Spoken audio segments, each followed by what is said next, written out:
Hello. So I'm going to be talking about G9 today.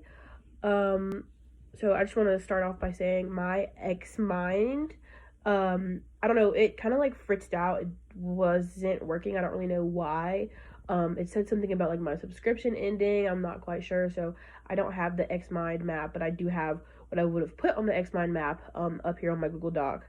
So today we're going to be talking about industry, innovation, and infrastructure. So the main goal of G9 is to build resilient infrastructure, promote inclusive and sustainable industrialization, and foster innovation.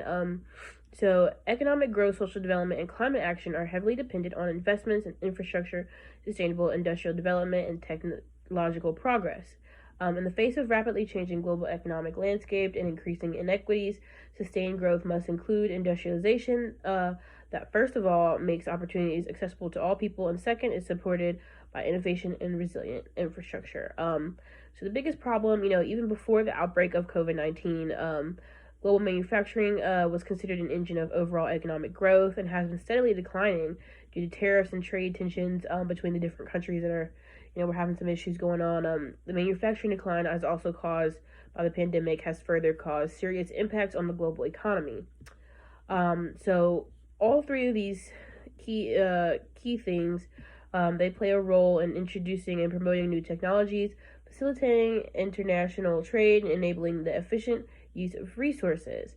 The growth of new industries means improvement in the standard of living for many of us.